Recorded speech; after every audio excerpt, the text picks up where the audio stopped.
जय श्रीराम.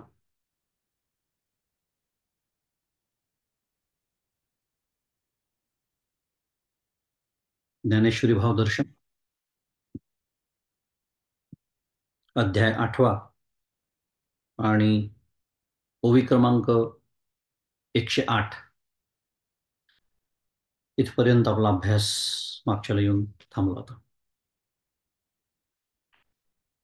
थोडासा 1-2 आठवड्याचा खंड पडलाय, त्यामुळे आपण थोडीशी नेहमीप्रमाणे उजळणी बघूया.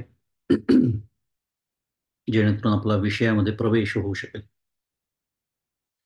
11वा श्लोक 8व्या अध्यायातला आपला सुरू आहे भगवद्गीतेच्या. यत् अक्षरम वेदविदः वदन्ति विशन्ति यत् यतः वीतरागः यत् इच्छन्तः ब्रह्मचर्यं चरन्ति तत् ते पदम संग्रहेण प्रवक्षे. असा तो श्लोक. भगवंत सांगतात की वेदवेत्ते, वेदविदः, वेदवेत्ते, त्याला अक्षर असं म्हणतात. विशंती म्हणजे प्रवेश करतात. कोण? यत यतयः. यतयः म्हणजे विरक्त यती जे आहेत. वीतरागाः, त्यांना विशेषण लावलेलं आहे. वीतराग खूप म्हटलं तर आपण भराभर श्लोक वाचत जाऊ शकतो पुढे, पण मी नेहमीच सांगतो की असेच बारकावे टिपत पुढे जायचे असतात. कारण जे या ब्रह्म तत्वामध्ये प्रवेश करतात, थोडक्यात ब्रह्मपदाला प्राप्त करतात, दुसऱ्या भाषेमध्ये ज्यांना परमेश्वराची प्राप्ती होते, अजून दुसऱ्या भाषेमध्ये ज्यांना स्वरूपाची प्राप्ती होते, इत्यादी इत्यादी, सगळ्याचा अर्थ एकच आहे.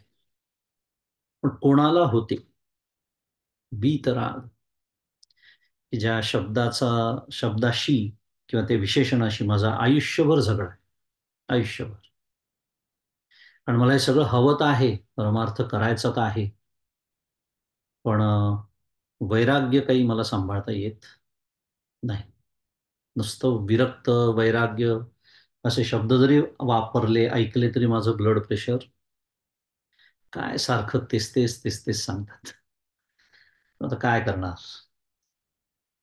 कारण विषयासक्तीने लिडबिडलेला जो मनुष्य, ज्याचं अंतःकरण तो अत्यंत शुद्ध तत्वामध्ये कसा एकरूप होऊ शकेल? साधं गणित आहे.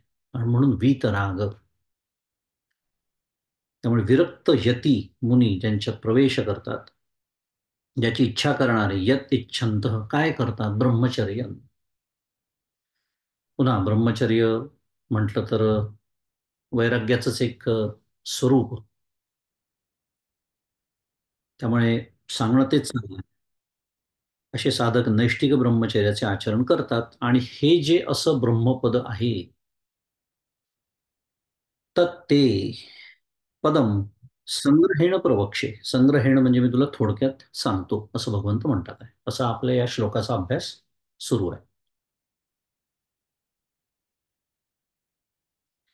त्यामुळे या श्लोकावरची जी पहिलीच ओळी 100 म्हणजे 100 क्रमांकाची, तर माऊली म्हणते, सकळा जाणणीय जे लाणी, जाणीवेची जे खाणी, तया ज्ञानियाचे आयणी, जया ते अक्षर म्हणिपे. आपल्याला सर्व अर्थ बघायचा नाही, उजळणी सुरू आहे आपली अजून. पण जे सर्व शास्त्र ज्ञानांचे प्राप्य स्थान आहे, जे ब्रह्मज्ञानाची खाण आहे, त्या ज्ञानी पुरुषांच्या बुद्धीने ज्याला अक्षर म्हटले आहे. आता अक्षर हा शब्द आपल्याला खूप वेळा भेटतोय या अध्यायामध्ये, कारण अक्षरम ब्रह्म परमम स्वभाव अध्यात्म उच्च, तशी सुरुवातच आहे अध्यायाची. त्या अध्यायाचं नावच ते आहे. आणि अखंड ते अक्षर आहे, म्हणजे क्षर नाही. आपण मागच्याला त्याची व्याख्या आचार्यांनी सांगितलेली आपण बघितली होती. न क्षरती इति अक्षर. न क्षरती, क्षरत म्हणजे विनाशकाली नाही, त्याच्यात परिणाम नाही, त्याच्यात बदल नाही, त्याच्यात विकार संभवत नाही. आज आहे उद्या नाही असा कालाचा भेद त्याच्यात नाही. इथे आहे तिथे नाही असा स्थानाचा भेद त्याच्यात नाही. इथे जास्त आहे तिथे कमी आहे असाही भेद त्याच्यात नाही. अक्षर अनेक पद्धतीने त्याचा विचार करता येतो. आणि पुन्हा अक्षर तरी त्याला का म्हटलं? ते काय त्याचं विशेषण आहे का? आपण केलं मागच्याला विचार. It is neither an object nor subject. It is not a thing of objective knowledge nor a subjective knowledge, because it is not an object. त्यामुळे डिस्क्रिप्टिव्ह ज्याला म्हणतात, इन्फॉर्मेशन ज्याला म्हणतात, माहिती, तेही त्याच्या बाबतीत शक्य नाही. आणि सब्जेक्टिव्ह तर नाहीच नाही, जे वैयक्तिक म्हटलं जातं. मग का म्हटलं त्याला अक्षर? त्याचं कारण आम्हाला अखंड क्षर गोष्टींचाच अनुभव आहे. अखंड क्षर गोष्टी. माझ्या देहासकट हे जे जग आहे ते सर्व क्षर, लयाला जाणार, परिणाम पावणार, विकारी, उत्पन्न झालेलं आहे म्हणून कधीतरी संपणार, असं ते नाही. अक्षराचा तोही भाव आहे बरं का. कारण ते उत्पन्नच होत नाही, त्यामुळे संपण्याचा संबंधच येत नाही, इत्यादी. त्यामुळे मुद्दा हा सुरू होता की मला अखंड क्षर गोष्टींचाच अनुभव आहे, क्षर गोष्टींशी माझा संबंध येतो, आणि तसं ते नाही हे सांगणं सुरू आहे, म्हणून त्याला अक्षर म्हणतात. असताची व्यावृत्ती सत म्हणोये श्रुती. माऊली बोलते ते सत आहे हे सांगणं नाहीये, सांगणं सुरू, ते असत नाही हे सांगायचं आहे. मला जे जे अनुभव येतात तसं ते नाही, न इति हे सांगणं सुरू आहे. आणि ही जी 100 क्रमांकाची ओवी आहे ते आपण थांबलो की सर्व शास्त्र ज्ञानाचं ते प्राप्य स्थान आहे. काय म्हणते माऊली 16व्या अध्यायामध्ये? ऐसा प्रतिपाद्य ईश्वरू तो होवावया लागी गोचरू श्रुतीचा निरंतर अभ्यास करणे. सुंदर उभी, अखंड लक्षात ठेवण्यासारखी उभी आहे साधकांनी. तैसा प्रतिपाद्य जो ईश्वरू, म्हणजे वेदांचा जो प्रतिपाद्य विषय आहे, तो जो ईश्वर आहे, तो होवावया लागी गोचरू, त्याचा जर मला अनुभव यायचा असेल तर काय करणं अपेक्षित आहे साधकांनी? श्रुतीचा निरंतर अभ्यास करणे. आणि तेच या 100 क्रमांक 24 माऊली म्हणते की सर्व शास्त्रज्ञानांचं ते प्राप्य स्थान आहे. एवढं आपण का बोलतोय की जसं विवेक चूडामणीमध्ये सुद्धा आपण बऱ्याच वेळा बोलतो की कुठलाही ग्रंथ असू द्या, ज्ञानेश्वरी असू द्या, विवेक चूडामणी असू द्या, दासबोध असू द्या, भगवद्गीता असू द्या, कुठलाही शास्त्रीय ग्रंथ मी जेव्हा अभ्यासाला बसतो तेव्हा हे लक्षात ठेवलं पाहिजे की ग्रंथाचा अभ्यास नाही करायचा आहे, ग्रंथ माध्यम आहे. ग्रंथाचा अभ्यास केला तर पंडित होतो, तो तर करावाच लागतो, पण तो त्याच्यासाठी नाही करायचा आहे. कशासाठी करायचा आहे? तर या सर्व शास्त्र ज्ञानांचं जे प्राप्य स्थान आहे, जे ब्रह्मज्ञानाची खाण आहे, त्याच्यासाठी करायचं. म्हणजे काय होतं? आपली दिशा चुकत नाही. हा जर कंपास, दक्षिणोत्तर दिशा दाखवणार ते यंत्र जर माझ्याकडे असेल, होका यंत्र, तर या समुद्रामध्ये माझी दिशा कधीच चुकणार नाही. कारण दिशा जर चुकली तर मग तुम्ही कितीही प्रवास करा आणि कितीही वेगाने प्रवास करा, दिशाच जर चुकली असेल तर गोंधळ आहे ना सगळं. आणि मग माऊली अक्षराचं वर्णन करण्यासाठी म्हणून त्यांनी दृष्टांत दिला होता 101 क्रमांकाची ओवी. सोडून देऊ 102 क्रमांकाची ओवी, जी आज मी आपल्या गटामध्ये पाठवली होती, जी मागच्या म्हणण्याचा बराच विचार केला होता, कारण समजायला कठीण आहे तशी ती ओवी. त्याच्या वाच्यार्थाकडून लक्षार्थाकडे जावं लागतं. ती ओवी म्हणजे तेवी जाणणेया जे आकळले ते जाणीवलेपणेची उमाणले मग नेणवेची तया म्हणितले अक्षर सहजे.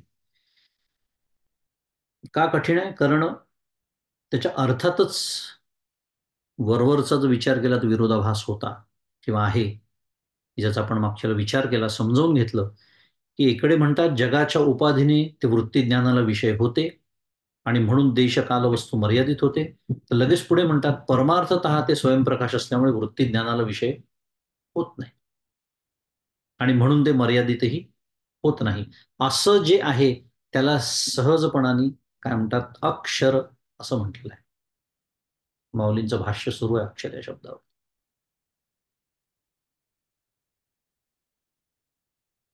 आणि मग त्याचा आपण मागच्याला विचार केला की जगताच्या उपाधीने ते वृत्ती ज्ञानाला विषय कसं होतं. तर ते समजून घेताना आपण रज्जू आणि सर्पाचा दृष्टांत बघितला होता. की सर्पाचं ज्ञान मला जेव्हा होतं तेव्हा ते रज्जुमयच कसं असतं हा विचार आपण केला.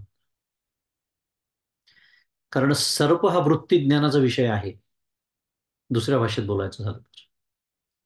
पण तिथे रज्जूचं सामान्य ज्ञान आहे असा विचार आपण मागच्याला केला होता. कारण रज्जूच जर नसती तर सर्पाचा भास झाला असता का?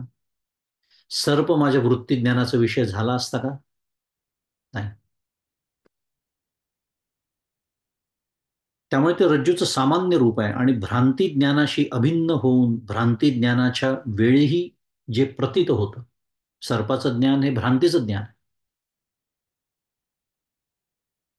म्हणून ते रज्जूचं सामान्य रूप आहे की भ्रांती ज्ञानाच्या वेळी ते प्रतीत होतं. कारण भ्रांती जेव्हा आपल्याला सुरू असते सर्पाची, तेव्हा रज्जूचं आपल्याला विशेष ज्ञान नसतं. म्हणजे ही रज्जू आहे, ही दोरी आहे, हे ज्ञान आपल्याला नसतं. ह्या दृष्टीने ते वृत्ती ज्ञानाचा विषय होणं संभवतं असं आपण ही ओवी मागच्याला बोलताना समजून घेतली. आणि म्हणून अर्थातच मग एकदा वृत्ती ज्ञानाचा तो विषय झाला, भ्रम झाला, की मग ते देशकाल वस्तूंनी मर्यादित होणारच आहे, अगदी स्वाभाविक. म्हणून आपण मागच्याला बोललो होतो, आचार्य दुसऱ्या ठिकाणी म्हणतात काय, नाम रूप कर्म द्वारेण ब्रह्म निर्दिश्यते. निर्देश ब्रह्माचा सुरू आहे. पण ह्या ज्या इंद्रिय गोचर वस्तू आहेत त्या जेव्हा माझ्या इंद्रियांचा विषय होतात, वृत्ती ज्ञानाचा विषय होता, ती शास्त्राची मांडणी आहे म्हणून समजायला थोडं कठीण जातं. पण आपण ते समजून घेतलं छान स्पष्ट मोकळं, सोपं जातं. पण परमार्थतः ते तसं नाही. रज्जूच्या बाजूने जर विचार केला तर तिथे सर्प नाहीच. आणि जेव्हा रज्जूचं ज्ञान आपल्याला होतं, म्हणजे अधिष्ठानाचं ज्ञान आपल्याला जेव्हा होतं, म्हणजे रज्जूचं विशेष ज्ञान आपल्याला जेव्हा होतं, तेव्हा काय होतं? तर तेव्हा भ्रांतिकाली त्याची प्रतीतीच होत नाही, परंतु त्याचं ज्ञान जेव्हा होतं तेव्हा भ्रांतीचाच नाश होतो. त्याला म्हणायचं विशेष रूप आणि सामान्य रूप, अशा दोन गोष्टी आपण समजून घेतल्या. म्हणून सामान्य रूपाने पुन्हा एकदा समजून घेऊ, ते वृत्ती ज्ञानाचा विषय होतं, देशकाल वस्तू मर्यादित. इथे जणू काही असा शब्द घालून घ्यायचा. अजून सोपं करून सांगतो. या ओवीचा जो अर्थ दिलेला आहे, बऱ्याच जणांच्या समोर ग्रंथ पण आहे, तिथे जणू काही हा शब्द घालून घेतला की आपलं काम होऊन जातं. की ते जगाच्या उपाधीने जणू काही वृत्ती ज्ञानाला विषय होतं, जणू काही देशकाल वस्तू मर्यादित होतं. पण परमार्थतः म्हणजे वस्तुतः ते असं कशानेही मर्यादित होणार नाही.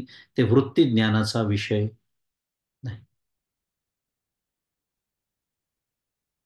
आणि म्हणून सर्व वृत्ती शांत झाल्याशिवाय त्याचं ज्ञानच होत नाही, दुसऱ्या भाषेत.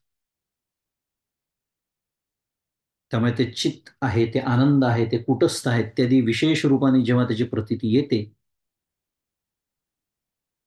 आणि अशी ज्याची प्रतीती येते त्याला सहजपणाने अक्षर म्हटलेलं आहे. आणि मग पुढे 103 क्रमांकाच्या ओळीपासून जो वेदवेत्ता असतो, विरक्त असतो, त्याच्या मरणाचा प्रकार सांगायला माऊलींनी सुरुवात केली. आणि छान ओवी, विषयांचे विष उलंडुनी जे सर्वेंद्रिय प्रायश्चित्त देवनी आहाती देहाची या बैसोनी झाडातळी, याचा आपण मागच्या खूप विचार केला. पण एक पुन्हा काय म्हणूया, प्रापंचिक साधक या दृष्टीने यातली मार्मिकता या ओवीची काय आहे, विषयांचे विष उलंडुनी. बहुतेक मागच्या वेळेला आपण बोललो होतो की विषय उलंडुनी नाही म्हटलेलं माऊली, विषयांचे विषय. आपण प्रापंचिक साधक आहोत, विषय राहणार आहेत, विषय भोगावे लागणार आहेत. देहाचं काय म्हणूया, देह धर्म पाळण्यासाठी का होईना काही तर विषय भोगावेच लागतील. भूक लागल्यावर खावं लागणार आहे, ताण लागल्यावर पाणी तर निदान प्यावं लागणारच आहे, इत्यादी इत्यादी. प्रपंच असेल तर अजून बरीच कर्तव्य आहेत. विषय असणार आहे. मग विषय त्यामुळे त्यागाला सांगतच नाही आहेत. काय सांगतात आहे? विषयांचे विष, सत्यत्वाचं ते हवंच म्हटलं की विष आलं. असंच पाहिजे, तसंच पाहिजे. मला हेच आवडतं, मला तेच आवडतं, मला हे आवडत नाही, मला ते आवडत नाही. माहिती आहे नेहमीची आपली सगळी यादी. म्हणून ते तुझ्या गुरुकृपा दृष्टी निर्विषय होय. मागच्या त्या ओवीबद्दल आपण बोललो. विषय व्याळे मिठी निधलिया नोठी ताठी, ते तुझिया गुरुकृपा दृष्टी निर्विषय होय. तिथे सुद्धा माऊली हेच म्हणते, विषयाचं विषत्व जाऊ. जीवनमुक्त घेतात की नाही विषयांचा भोग. जीवनमुक्त झाल्यानंतर विषयावर लोळले ते तरी त्यांचं बिघडत नाही, असं एकनाथ, या अर्थाची ओवी आहे एकनाथ महाराजांची. मुद्दा एवढाच सुरू आहे की विशेषतः प्रापंचिक साधकासाठी, म्हणून थोडासा वेळ घेतला आपण, की विषयांचं विष हे महत्वाचं आहे. आणि त्याच्यासाठी म्हणून जे सर्वेंद्रिय प्रायश्चित्त देऊनी, खूप महात्म्य आहे जबर. कारण काय म्हणतात त्याला, इंद्रियांचा जो निग्रह रूपी जे तप आहे ना, ते केल्याशिवाय परमार्थात प्रगतीच नाही. ते कसं करायचं आणि कोणत्या इंद्रियाचं करायचं आणि तप म्हणजे काय, हा सगळा विषय आत्ता नाही बघायचा आपल्याला. पण एक या माध्यमातून लक्ष ते ठेवायचं, आपल्याला लक्षात हे ठेवायचं की जोपर्यंत मी तप ज्याला म्हणतात, जे इंद्रिय निग्रह रूपी तप, त्याचा परमपूज्य मंदादांचा अखंड आग्रह राहिलेला, ते उपवास करणं वगैरे सगळे त्याचे अतिशय स्थूल रूप आहेत त्याची. खरा उपवास जाऊ दे, पुन्हा नको जायला तिकडे. इंद्रिय निग्रह रूपी तप. कारण तेव्हाच तर खरी परीक्षा होते ना, की विषयांचं विषत्व भिनलं आहे का माझ्यामध्ये. मी राहू शकतो का 7 दिवस चहा न पिता.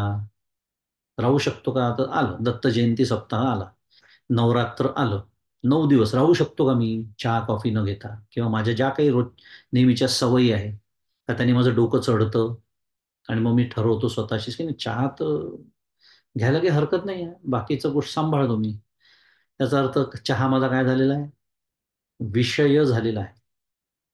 विषय व्याळे मिठी. आता त्याचं विषत्व सुरू आहे. चहा कॉफी पिण्यात गैर नाही. जेवण काय जे काय असेल प्रश्न तो नाहीच आहे.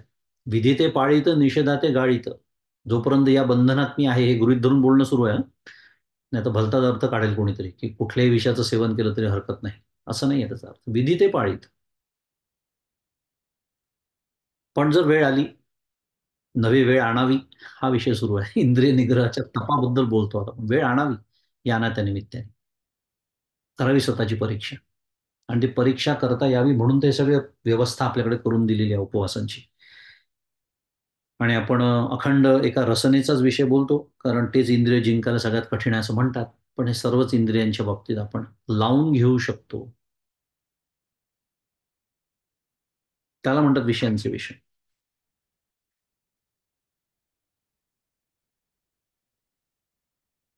सर्व कशासाठी पुन्हा, जर मला त्या आनंदाची प्राप्ती हवी असेल तर हे करावंच लागतं. हे तर अगदी मनापासून तुम्हाला सांगतो, परमार्थ क्षेत्रामध्ये परमपूज्य काकांचा शब्द आहे, मला खूप आवडतो, केवळ बागडणं होतं, बाकी काहीही होत नाही. आणि त्यात काय होतं माहितीये का, आपल्यासारख्या पारमार्थिक लोकांचं, की जे प्रापंचिक असतात, ज्यांना परमार्थाशी काही घेणं देणंच नाहीये, त्यांचं बागडणं सुरूच असतं, पण ते प्रपंचात बागडत असतात. आपलं काय होतं, आपण अजून एक त्यात विषयाची भर घालतो, एका प्रांताची भर घालतो म्हणूया, परमार्थ नावाच्या, आणि त्याच्यात बागडायला सुरुवात करतो. आणि मग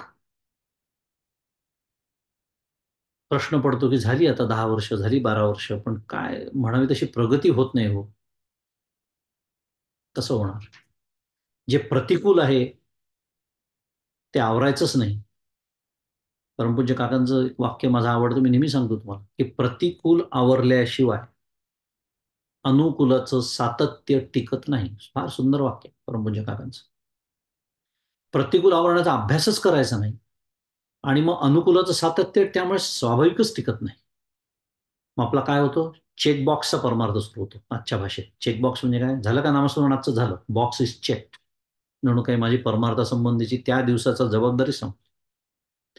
आणि ते परमपूज्य काका सांगतात, "आमूलाग्र जीवन पद्धतीमध्ये बदल." आमूलाग्र. जीवन जगताना एक तास साधना नव्हे, साधना करत असताना जीवन जगणं, इतकं आमूलाग्र बदल. पण त्याच्यासाठी प्रतिकूल विषय आपला सुरू आहे. टाळावं लागतं म्हणजेच इंद्रिय निग्रह रूपी तप करावं लागतं. तेव्हा कुठे हे जे सगळं आपण पुन्हा मगाशीची ओवी, सकळा जाणणिया जे लाणी, जाणीवेची जे खाणी, सर्व शास्त्र ज्ञानांचं जे प्राप्य स्थान आहे, ते जे ब्रह्मतत्व, निदान त्याचे अधिकारी तरी आपण होतो. म्हणून तपश्चर्येचं अत्यंत महत्व आहे. तपश्चर्या म्हणजे पुन्हा जंगलात जाऊन झाडाखाली एका पायावर उभं राहून, या व्याख्या नाही आहेत. आपल्याला सर्वांनाच, आपण सर्व अभ्यासू आहोत, आपल्या सर्वांनाच चांगली माहिती आहे. प्रश्न आहे, मी ते करतो का, हा प्रश्न. नाही तर माझं आयुष्य जसं चाललंय तसं चालू द्यायचं आणि फक्त ज्ञानेश्वरी आणि विवेक चुडामणी आणि अजून काय दासबोधेचा एक अभ्यासाचा वर्ग असतो म्हणा, आपण अभ्यास करतो म्हणा, तेवढ्यापुरती फक्त विचार करायचा. काका म्हणतात या जन्मात शक्य नाही. काकांनी आशीर्वाद देऊन ठेवलेला. या जन्मात शक्य नाही, वाया नाही जाणार, निश्चित वाया नाही जाणार. होईल, त्याचा उपयोग होईल पुढच्या जन्मात, पण पुढच्या जन्माचा विचार आपल्याला करायचाच नाहीये. हेच काय, हेची देही हेची डोळा भोगू मुक्तीचा सोहळा, हे ध्येय आहेत आपल्यासमोर. हे ज्याचं पक्क ठरलंय ना, तो या सगळ्या गोष्टी करतो. आणि मग 108 जे ओळी इथे जे आपण येऊन थांबलो तो मागच्याला, की असे ते अक्षर ब्रह्म, ते विरक्त पुरुष स्वतः ते होतात. आणि मग ते जेव्हा यथावकाश मरणाला प्राप्त होतात असं म्हणूया, तेव्हा ते, त्यांना आता जीवनमुक्त नाही, त्यांना विदेहमुक्त म्हणायचं. ज्ञानप्राप्ती झालेली आहे. देह प्रारब्धानुसार सुरू राहतो. तो जो काळ असतो त्या काळातच त्या महात्म्याला जीवनमुक्त असं नामाभिधान प्राप्त होतं. आणि मग जेव्हा प्रारब्धाने देह संपतो, देह पडतो, त्याच्यानंतर तो विदेहमुक्त होतो. असं त्याच्या मरणाचा तो प्रकार आपल्याला सांगतायत. असा तो विरक्त पुरुष या अक्षराची सर्व काळ वाट बघत असतात. आणि मागच्याला आपण छान विचार केला त्या ओवीचा, की निष्काम पुरुषाला सर्व काळ अपेक्षित आहे, असा एक छान अलंकार माऊलींनी त्या 105 क्रमांकाच्या ओवीत वापरला होता. आता आजच्या अभ्यासाकडे वळूया. ओवी क्रमांक 109. तेथ अर्जुने म्हणितले स्वामी, हेची म्हणावया होतो पामी, तव सहजे कृपा केली तुम्ही, तरी बोलिजो का.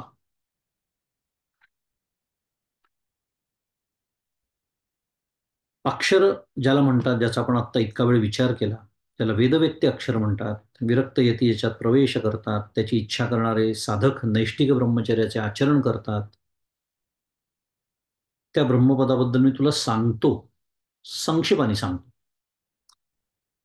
संग्रहेण प्रवक्षे असं म्हटल्यामुळे या शेवटच्या चरणावरती भाष्य करताना माऊलींनी अर्जुनाच्या तोंडी ही उभी घातलेली आहे. कोणती? तेथ अर्जुने म्हणितले स्वामी. त्यावेळी अर्जुनाने म्हटलं की स्वामी हेच मी म्हणणार होतो, तोच सहजच तुम्ही कृपा केली, तर आता सांगा महाराज, तरी बोलिजो का. भाष्य आपण मागच्या वेळेला एकदा बोललो होतो, की भाष्य माऊली इतकं सुंदर केलेलं आहे की जणू एक कथा सांगतात, स्टोरी टेलिंग. शुद्ध Marathi Dnyaneshwari story telling of Bhagavad Gita. कारण अर्जुन उवाच असं वगैरे काही नाही आहे, पण काय अर्जुनाची मनोभूमिका तेव्हा असली पाहिजे, काय त्याच्या मनात विचार येत असले पाहिजे, हे सगळंच एक छान ज्ञानेश्वर महाराजांनी आपल्यासमोर ठेवलेलं आहे. आणि पुढे त्याला उत्तर म्हणून अजून उत्तराच्या आधी एक अर्धचरण आहेच, की परी बोलावे ते अति सोहोपे, 110 क्रमांकाची ओवी. तेथे म्हणितले त्रिभुवन दीपे, तुझं काय नेणो संक्षेपे, सांगेन ऐक.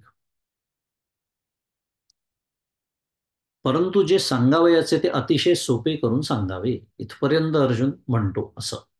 आणि मग पुढे असं अर्जुनाने म्हटल्यानंतर त्यावेळी त्रिभुवनातील दिवा असलेल्या श्रीकृष्णाने म्हटले. काय सुंदर माऊलीने एक विशेषण वापरलंय भगवंताच्या बाबतीत. त्रिभुवन दीपे, त्रिभुवनाचा दीप. दीप आपल्यामध्ये ज्ञानाचं प्रतीक आहे. संपूर्ण त्रिभुवनाला ज्ञान प्रदान करणारा म्हणजेच ईश्वर, परमेश्वर, भगवंत.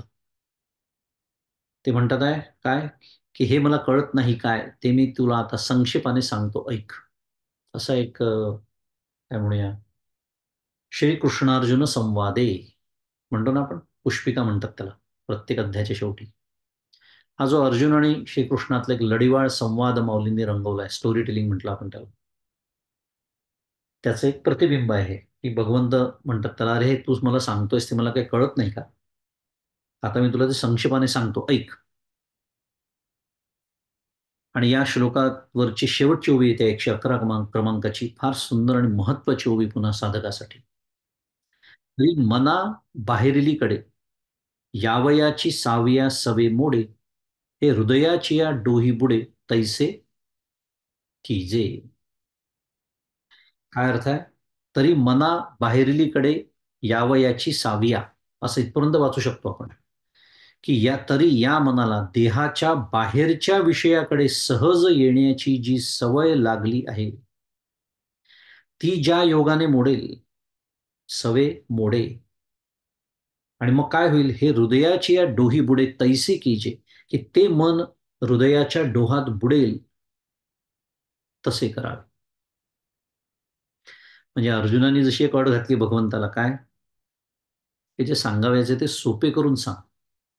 भगवंताने पण अट घातली अर्जुनाला. काय, की एक सहज आपल्याला, आपल्या मनाला एक सवय आहे, देहाचे जे बाहेरचे विषय म्हणजे थोडक्यात बहिर्मुख वृत्ती ज्याला म्हणतात, अखंड बाहेर धावण्याची जी सवय आहे, ती ज्या योगाने किंवा ज्या पद्धतीने मोडेल म्हणूया, आणि ते मन हृदयाच्या डोहात बुडेल, म्हणजे ते अंतर्मुख होऊन श्रवण करणे. आणि म्हणून मी म्हणालो की साधकाच्या दृष्टीने अत्यंत महत्वाची ओवी आहे की श्रवण कसं करावं. श्रवण कसं करावं.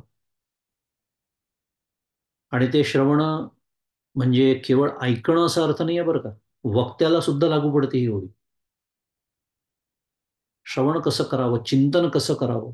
कारण जसं परमपूज्य मंदाती म्हणतात की वक्ता असतो तो बोलून चिंतन करत असतो, श्रोते जे असतात ते ऐकून चिंतन करत असतात. पण हे चिंतन, हा जो दर्जा येतो ना त्या श्रवणाला आणि त्या विवेचनाला, तो तेव्हाच येतो जेव्हा या देहाच्या बाहेरचे जे विषय ज्याच्याकडे सहज धाव आपली असते, ती निदान या चिंतन काळी तरी आपल्याला दूर ठेवता आली पाहिजे. निदान एक माफक अपेक्षा ज्याला म्हणतात किमान.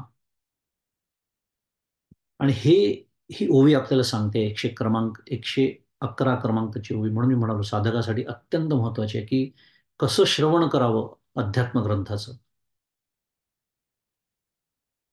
तर ही जी बाहेरची धाव आहे, जी बहिर्मुखता आहे, ती निदान तेव्हा नसावी. सहज धाव असते आपली, सवय लागली असं म्हटलंय मौलींनी ते छान. आणि ते मन हृदयाच्या डोहात बुडेल. नाही तर काय होतं, काहीतरी एखादा शब्द, एखादं वाक्य, आता आपण आपापल्या घरी बसलो आहोत म्हणून, नाही तर एखादा शेजारचा श्रोता, आता घरात बसलो तर घरातल्या वस्तू, घरातले आवाज, काहीतरी निमित्त होतं आणि वृत्ती ताबडतोब बाहेर धावते. त्याच्यात जर मी आता आजकाल या झूमच्या कृपेने शक्य आहे की कामं करतानाच आपण हे ऐकत असू, तर रामकृष्ण हरी, पुढे बोलण्याची काही गरज नाही. मग ऐकू नये का, असंही त्याचा अर्थ नाही. कामं करताना नाहीतरी बाकीचे विचार आपण करतोच, मग निदान हे तरी ऐकावं. या माफक उद्देशाने जर तुम्ही ऐकत असाल तर भाग वेगळा. पण मग आपल्याला माहिती आहे त्याचं मूल्य तितकं त्याला येऊच शकत नाही, कारण कामाच्या निमित्ताने आपलं चित्त इतर गोष्टींकडे जाणारच आहे. पण माझ्या शाश्वत हिताचं जर मला तिथे काही मिळत असेल तर किती कानांचे प्राण करून ऐकलं पाहिजे, हे सांगणारी योगी आहे. आणि भगवंत अर्जुनाला म्हणतात आहे की कदाचित मला असं वाटलं ते अर्जुन जसं म्हणाला ना, की सोपे करून सांगा. तर भगवंताचं तेही म्हणणं असू शकतं एखाद्या वेळेस, की आधीचं कळलं नसेल. आपण म्हणतो ना, की आधीचं कठीण असेल तर आपण म्हणतो थोडं सोपं करून सांगा आणि ते न कळण्याचं कारण जर बाहेरच्या विषयाकडे वृत्ती गेली असेल, तर तसं होऊ देऊ नकोस. असाही आशय त्याच्यात व्यक्त होऊ शकतो. अर्जुनाचं सोडून देऊ, आपण आपला विचार करायचा.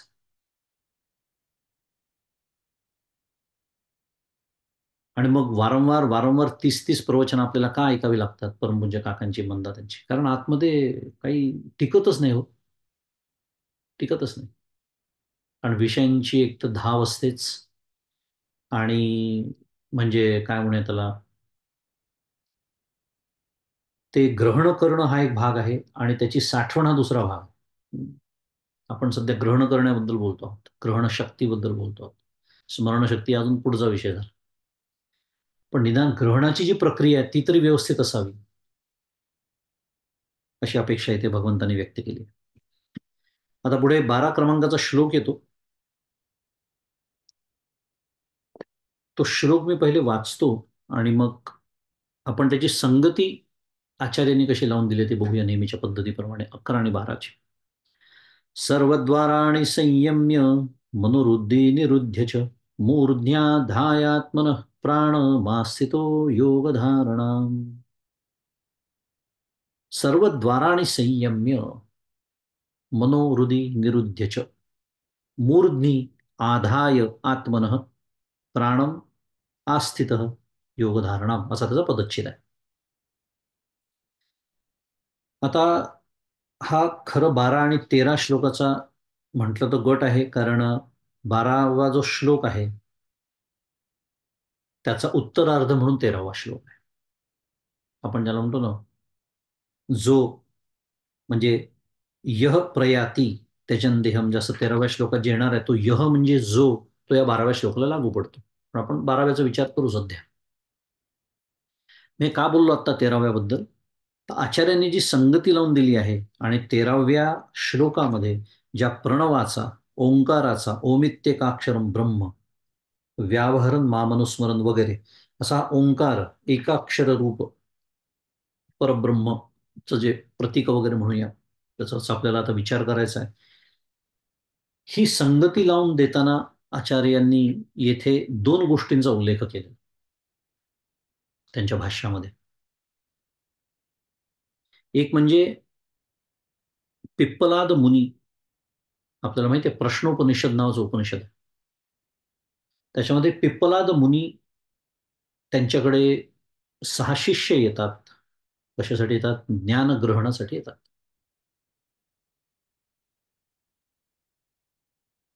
हातात समिधा घेऊन येतात. त्या काळची पद्धत होती बरं का, आपल्याला माहिती नसेल तर. समिधा त्या काळच्या यज्ञ, सगळे त्या संस्थेला लागणारी म्हणून समिधा, वाळलेली लाकडं आपल्याला माहिती आहे. पण समिधा हे प्रतिकात्मक असायचं. समिधा घेऊन जेव्हा एखादा शिष्य एखाद्या सद्गुरूंकडे येतो, तेव्हा तो शरण आलेला असतो, शिष्य भावानी आलेला असतो, असा त्याचा अर्थ आहे, की तुम्ही माझा शिष्य म्हणून स्वीकार करा. प्रश्नोपनिषदातला एक आपल्यासमोर काय म्हणूया शुद्ध मराठीमध्ये सिनॅरिओ ठेवलेला आहे. का बरं बोलतोय मी थोडंसं एवढं सविस्तर? परमपूज्य काकांनी त्यांच्या एका प्रवचनात त्याचं वर्णन केलं, की ते जे 6 शिष्य होते ते कसे होते. काय काही काही गोष्टी थोड्याशा अनुषंगिक पण आपल्याला माहिती पाहिजे. कारण परमार्थाबद्दल जे गैरसमज असतात ना, ते दूर होतात. हे 6ही शिष्य कसे होते याचं वर्णन त्याच्यात आलेलं आहे, की ते यशस्वी होते, श्रीमंत होते. ओंकाराची ती जी काही काय म्हणूया, त्यांनी जे काही प्रश्न विचारले, हे जी साधना करणारे होते. फक्त अपर वृत्तीने करणारे होते. ते सोडून देऊ ते वर्णन सगळं आपण. मुद्दा एवढाच आहे, की हे 6 शिष्य जेव्हा पिप्पलाद मुनींकडे येतात, तेव्हा ऋषी त्यांना काय सांगतात, पिप्पलाद मुनी, की तुम्ही या माझ्या आश्रमात राहा, 1 वर्ष राहा पहिले. आणि काय करा? मला हसायला आलं, कारण अगदी बरोबर यदिच्छन्तो ब्रह्मचर्यं चरंती, हे जे वर्णन या श्लोकामध्ये आलेलं आहे 11व्या, तेच त्यांना करायला सांगतात. ब्रह्मचर्याचं पालन करा, 1 वर्ष राहा खरं त्यांनी काय म्हणायला पाहिजे होतं पिप्पलाद मुनींनी, ही घे झूमची लिंक आहे की नाही, ताबडतोब ऐकायला बस, मी तुला सांगतो.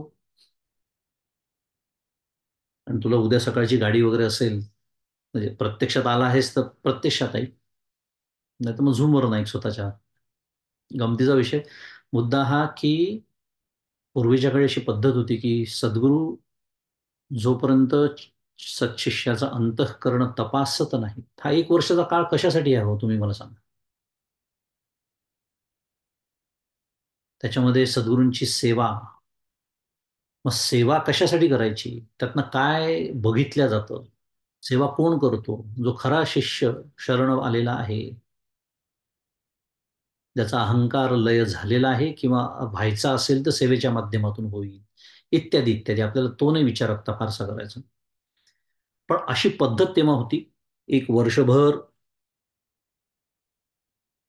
तुम्ही तिथे थांबा, ब्रह्मचर्याचं पालन करा. आणि विशेष का पिप्पलाद मुनी काय म्हणाले माहिती आहे नंतर, मग तुम्हाला हवा असलेला प्रश्न विचारा, मला माहिती असेल तर मी सांगेन. असं नाही, मला सगळंच माहिती आहे तुम्ही काही विचारावं. नाही, ते सद्गुरू कसे, मला माहिती असेल तर निश्चित सांग. असो, आपल्याला ते नाही बघायचं. त्या 6 शिष्यांपैकी एक जो शिष्य, तो शिबीचा पुत्र शैब्य, पण त्याचं नाव सत्यकाम, त्याचा एक प्रश्न त्याने जो विचारला, काय प्रश्न विचारला, की जो पुरुष प्राण प्रयाणापर्यंत ओंकाराचे चिंतन करतो, ही जी ओंकारोपासना तो करतो, तर तो कोणत्या लोकाला जिंकतो, म्हणजे कोणत्या लोकाला प्राप्त होतो, असा प्रश्न त्याचा होता. 6 शिष्यांनी 6 प्रश्न विचारलेले आहेत. हा 5वा प्रश्न आहे.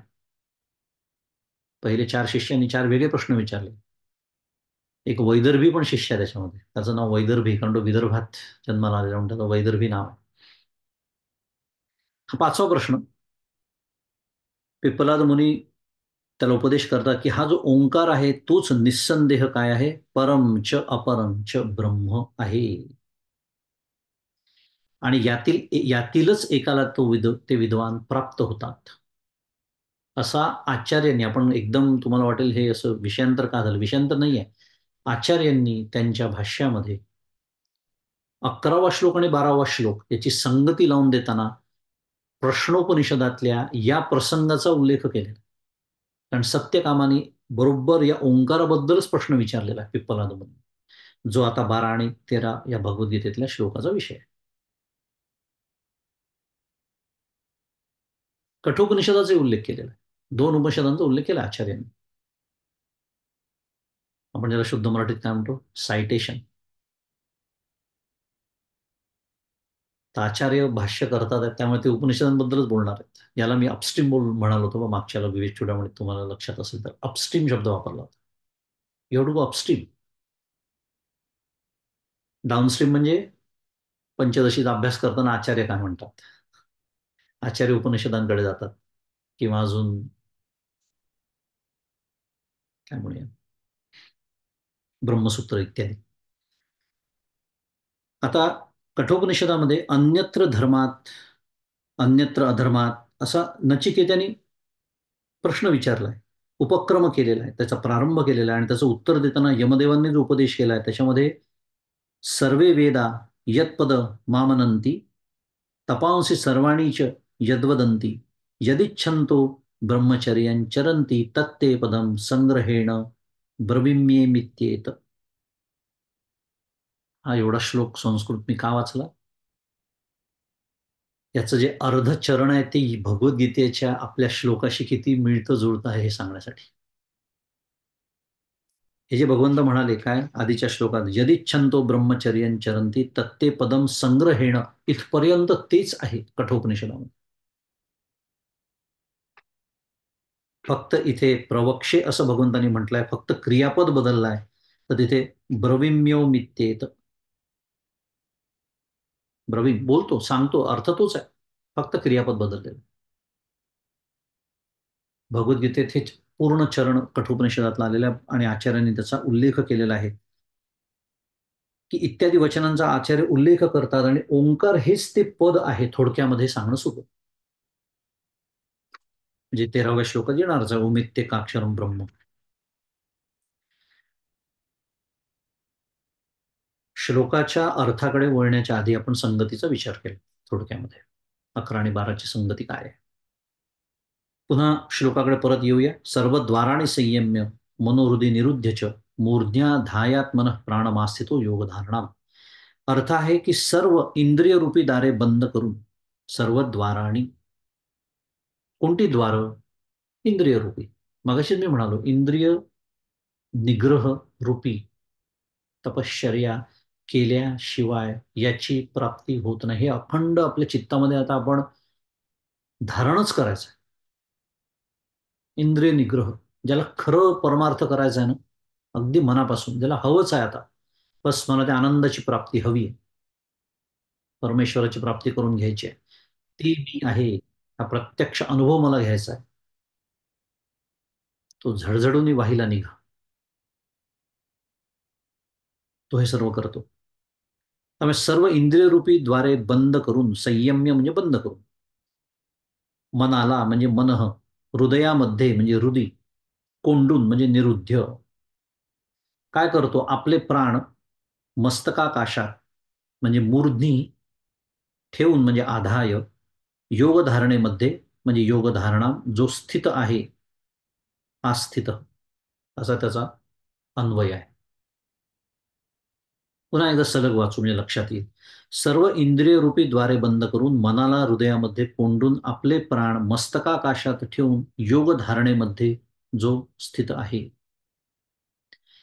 आणि परमपूज्य खंदारकर महाराज इथे असं म्हणतात आहे की या ओवीपासून प्रणवाचे ठिकाणी चित्ताची धारणा करणाऱ्या नामधारक भक्ताच्या निर्याणाचा प्रकार सांगतात. आता हा 5वा प्रकार आपण बघतो.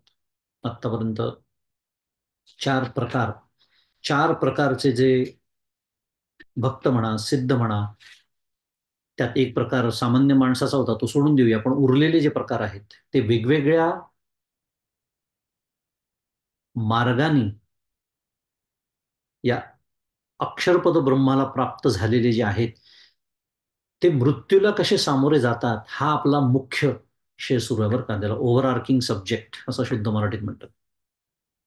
पुन्हा एकदा स्मरण जर कुठे विसरण विस्मृतीत गेलं असेल तर, मुख्य विषय आपला तो सुरू आहे की हे सर्वजण मृत्यूला कसे सामोरे जातात. आता त्यातला हा 5वा प्रकार आपल्याला सांगतात की या ओळीपासून प्रणवाच्या ठिकाणी चित्ताची धारणा करणाऱ्या नामधारक, छान शब्द वापरला ते. तर 12व्यात एवढं नाही, पण आपण 13व्यामध्ये त्याचा थोडासा विचार करणार आहोत आपण ओंकाराचा. कारण ओंकार ज्याला म्हणतात, ओम, अ, उ, म आणि अर्धमात्रा आपल्याला माहिती आहे सर्वांना. हे ब्रह्मतत्वाचं प्रतीक आहे.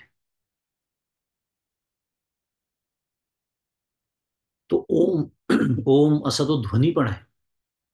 म्हणजे त्या दृष्टीने ते काय आहे? ते नाम पण आहे. आणि म्हणून इथे नामधारक असा शब्द वापरला. आणि त्याची 2 पद्धतीने उपासना होऊ शकते, एक पर आणि अपर, ज्याचा उल्लेख म्हणून इथे प्रश्नोपनिषदाचा उल्लेख आचार्याने भाष्यामध्ये केला. निस्संदेह परमच अपरंच ब्रह्म, असं पिप्पलाद मुनींचं उत्तर आहे त्याला. मग पर म्हणजे काय, अपर म्हणजे काय? मग त्या दोन्हीच्या उपासनेने ओंकाराची परब्रह्म म्हणून उपासना केली आणि अपरब्रह्म म्हणून उपासना केली तर काय प्राप्त होतं वगैरे, ते सगळं आपण बघूया 13व्या श्लोकाच्या संदर्भामध्ये. पण मुद्दा काय सुरू आहे की आता मृत्यूला सामोरं जाणारा कोण भक्त, कोणाचं आता वर्णन येणार आहे या ओळीपासून, तो प्रणवाच्या ठिकाणी चित्ताची धारणा करणाऱ्या नामधारक भक्ताच्या निर्याणाचा प्रकार सांगतात. किंवा इथे योगधारणा, योगधारणेमध्ये जो स्थित आहे, जो ओंकाराची प्रणवाची उपासना करतो आहे, त्याचं वर्णन.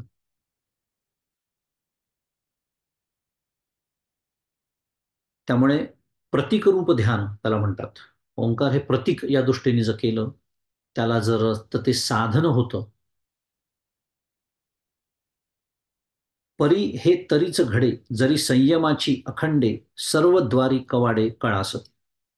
112 क्रमांकाची ओळ, त्याच्यावर माऊलींचं भाष्य. परंतु ही योगधारणा तरच घडेल. कधी घडेल योगधारणा? जी योगधारणा मला म्हणजे त्या भक्ताला म्हणूया, साधकाला म्हणूया, सिद्धाला म्हणूया आता, त्या अक्षरपदाची प्राप्ती करून देते. ती केव्हा घडते? जर इंद्रियरूपी सर्व दारांना निग्रहाची कवाडे अखंड लावली जातील तरच.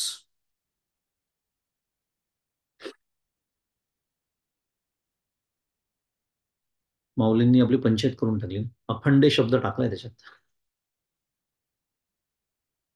म्हणजे फक्त चतुर्थीच्या दिवशी किंवा एकादशीच्या दिवशी ना आले गाडी तिकडे जाणार. म्हणून ते सुरुवात तिथून आहे बरं का. विधी ते पाळीत, निषेधा ते गाळीत. कारण अधिकार ज्याचा जो असतो तस ते बघून मार्गदर्शन करावं लागतं. पण इंद्रियांचा निग्रह त्याला इंद्रियरूपी सर्व दारांना निग्रहाची कवाडे लावायची. आता तुम्ही म्हणाल मी प्रत्यक्ष साधनेला बसतो, समजा ध्यानाला आपण बसलो, नामस्मरणाला बसलो,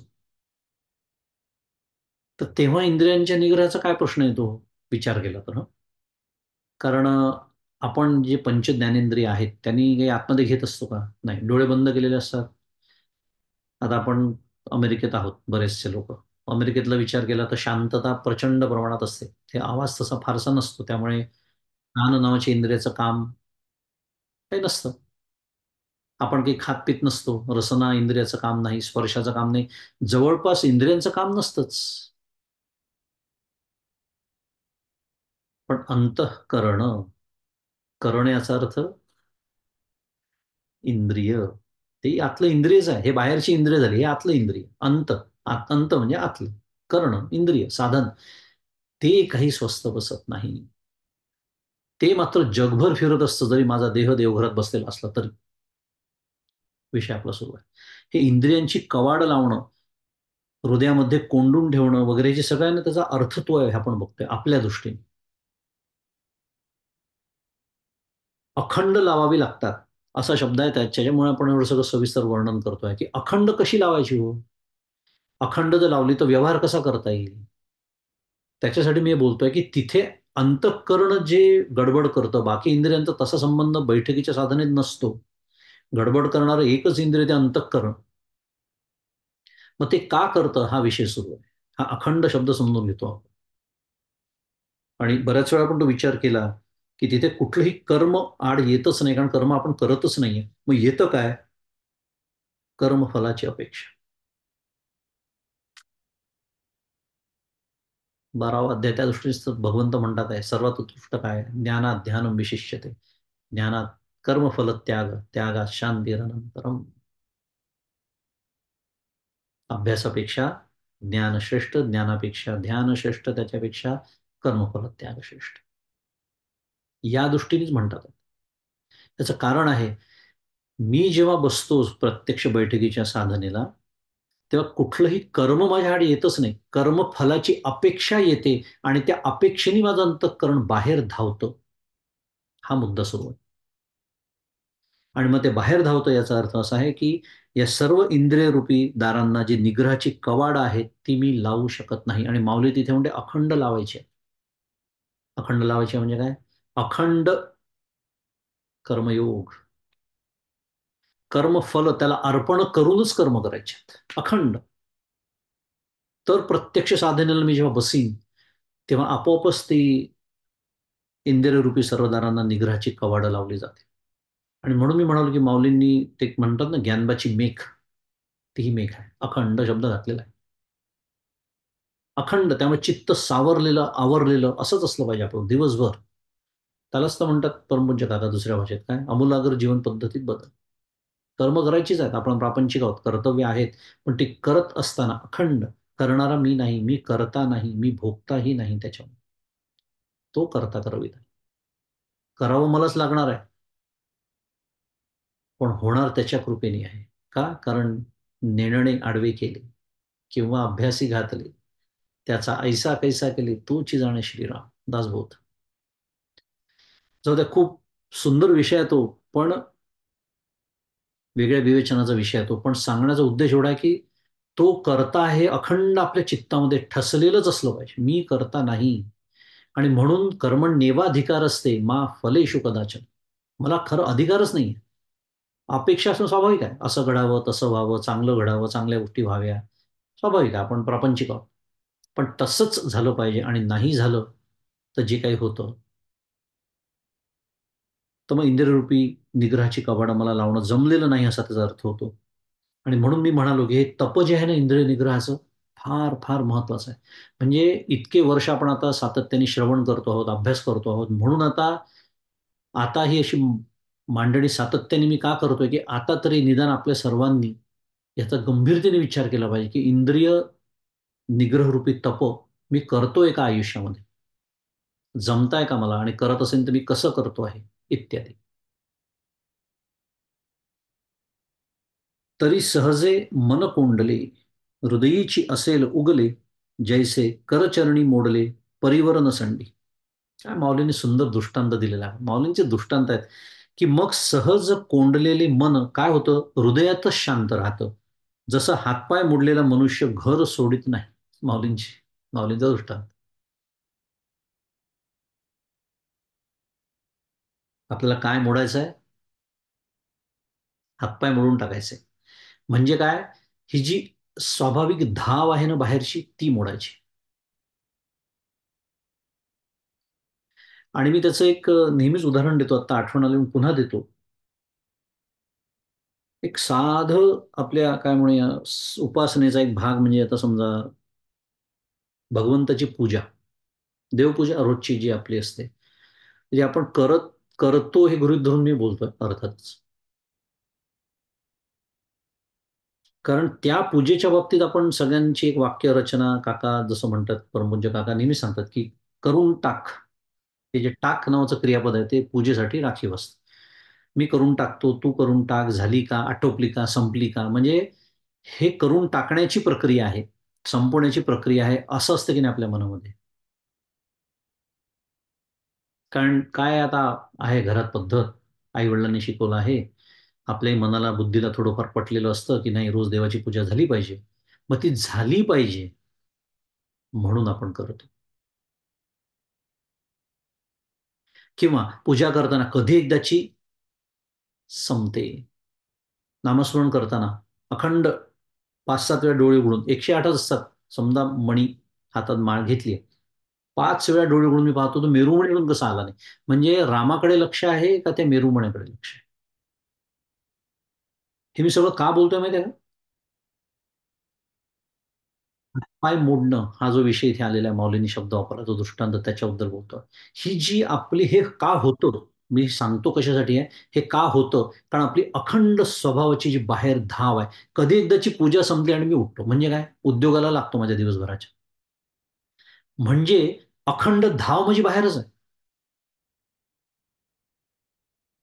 म्हणजे ते उपासना याचा अर्थ प्रेम, भक्ती याचा अर्थ प्रेम आणि प्रेमामध्ये खरं रंगून जाणं अपेक्षित असतं. पूजा संपू नये असं वाटणं, पूजेमध्ये रंगून जाणं, मनापासून पूजा करणं.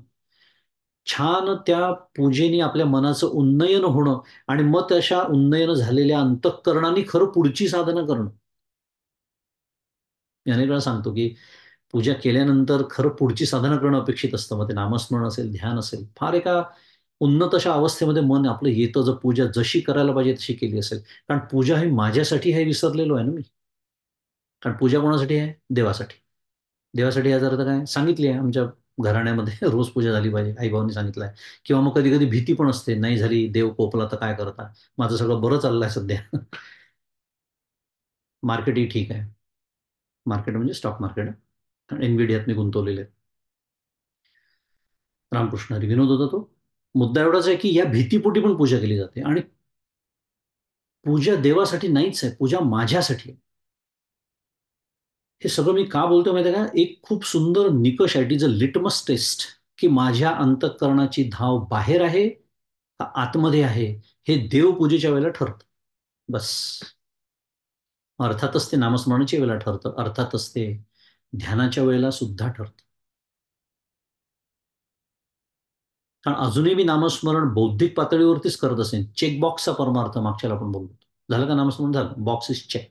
आजचा दिवस आय एम डन. नाही चालत. हे सगळं बोलण्याचं कारण, अजून मी माझ्या इंद्रियांचं आणि त्याच्यात अंतःकरण पण आलं, हातपाय मोडलेलेच नाही आहेत. ते अखंड बाहेरच धावत आहे. त्याची धाव बाहेरच आहे. अंतरीचं धावे स्वभावे बाहेर. ह्या सगळ्या आपण रोज अनुत्तीर्ण होतो बऱ्या परीक्षांमध्ये, रोज. ठीक आहे, आपल्याला वेळ नसेल, ऑफिसची घाई असेल, मीटिंग असतील, नाही आपल्याला सोमवार ते शुक्रवार, शनिवार रविवार जेव्हा हे बाहेरचं काही नसतं, कर्तव्याची जी धावपळ असते ती नसते तेव्हा. पण एक तास तर निश्चितच मिळतो आपल्याला, पूजेसाठी असेल, नामस्मरणासाठी असेल, साधनेसाठी असेल. पण तेव्हा सुद्धा माझं अखंड जर बाहेर लक्ष असेल, कधी एकदाच हे आटोपतं आणि मी उठतो. तर मग ही जी 113 क्रमांकाची ओवी आहे, जैसे करचरणी मोडले परिवर नसंडी, हे सहज कोंडलेले मन हृदयात शांत राहील. तर आपल्याला कोंडणंच जमत नाही पहिली गोष्ट, आणि जर कोंडलंच निग्रह करून, तर ते शांत राहत नाही. कारण त्याची सहज धाव जी आहे ती बाहेरची. तैसे चित्त राहिल्या पांडवा, प्राणाचा प्रणवची करावा, मग अनुवृत्ती पंथे आणावा मूर्ध्नीवरी.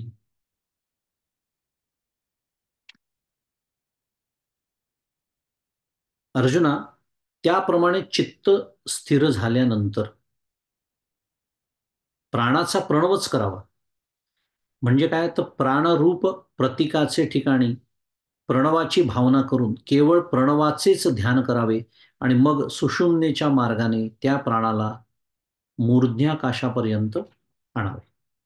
आता ही योगाची प्रक्रिया. पण भावार्थ काय आहे त्याचा? केवळ प्रणवाची भावना, प्राणरूप प्रतीकाच्या ठिकाणी प्रणवाची भावना करायची आणि प्रणवाचंच केवळ ध्यान करायचं. चित्त स्थिर झाल्यानंतर अनुवृत्ती पंथे आणावा मूर्ध्नीवरी. अनुवृत्ती शब्द खूप छान आहे. त्याचा आपण 13व्या श्लोकाच्या वेळेला जास्त विचार करणार आहोत, कारण पुढे मला वाटतं 16वा अध्याय, बहुतेक 16 की 17, त्याच्यामध्ये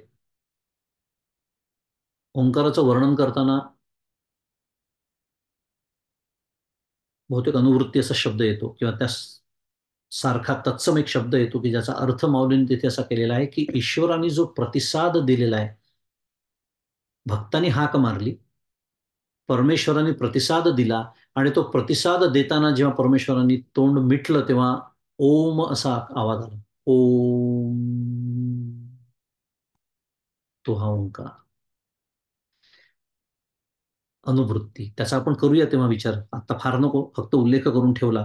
पण आत्ता जो आपला विषय सुरू आहे, की प्राणाचा प्रणव करून अनुवृत्ती पंथे आणावा मूर्ध्नीवरी, मूर्ध्न्याकाशापर्यंत त्याला, त्या प्राणांना आणायचं आहे. तिथेच त्याला काय करायचंय? स्थिर करायचंय.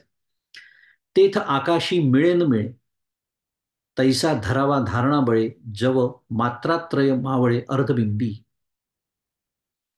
त्या आकाशात तो प्राण मिळतो न मिळतो, काय होतं, तोच प्राणरूप प्रतीकाचे ठिकाणी प्रणव भावनेने केलेल्या चित्ताच्या धारणेच्या बळाने प्राणाला तशा प्रकारे धरून ठेवावे की ओम ओम असे ध्यान करता करता ओंकारातील अ, उ, म या 3 मात्रा आणि चंद्राच्या अर्धबिंबाकृतीप्रमाणे असलेली ती चौथी जी मात्रा आहे, अर्धमात्रा म्हणतात त्याला, या अर्धमात्रेमध्ये जोपर्यंत ते मावळत आहे, मूर्ध्याकाशापर्यंत प्राण आणलेले आहेत त्या योग्याचे, केवळ ओंकाराचं ध्यान सुरू आहे, आणि त्यातल्या ज्या 3.5 मात्रा म्हणतात त्याला, अ, उ आणि म. आता ते त्या 3 मात्रा, त्याच्यावर बसवलेले ते 3 देह, स्थूल सूक्ष्म कारण, त्याच्यावर बसवलेल्या 3 अवस्था, जागृती स्वप्न सुषुप्ती, चौथीला अमात्र म्हणतात, निर्गुण निराकाराचं ते प्रतीक. हे सगळं त्या ओंकाराचा आपण जास्त विचार करू पुढच्या वेळेला. पण प्राणरूप प्रतीकाच्या ठिकाणी प्रणव भावना करायची आहे, किंवा तो योगी जो आहे तो करतो. कारण आता चित्त काय झालेलं आहे, किंवा मन ते हृदयात शांत झालेलं आहे, कोंडलेलं आहे. आणि आता फक्त ओंकाराची धारणा करून ओंकारावरती अत्यंत एकाग्रचित्त असा तो भक्त म्हणूया, साधक म्हणूया झालेला आहे. आणि मग पुढे काय होतं, 116 क्रमांकाची शेवटची ओवी आहे या श्लोकावरची. तववरी तो समीरू निराळी की जे स्थिरू, मग लग्नी जेवी ओंकारू बिंबीची विलसे. तोपर्यंत तो प्राणवायू मूर्ध्याकाशात स्थिर करावा. आणि प्राणाचे मूर्ध्याकाशाशी झालेल्या लग्नात, आता एक रूपकात्मक माऊली बोलते, जणू ओंकार हा अर्धमात्रा रूप बिंबातच शोभतो किंवा विलास करतो. अर्धमात्रेचा उल्लेख केलेला आहे कारण अर्धमात्रा मी जसं म्हणालो त्याला अमात्र निर्गुण निराकाराचं प्रतीक समजलं.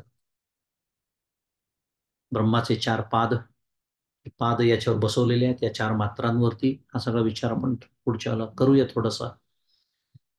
पण इथे अर्धमात्रेचा म्हणून उल्लेख केलेला आहे की आता तिथे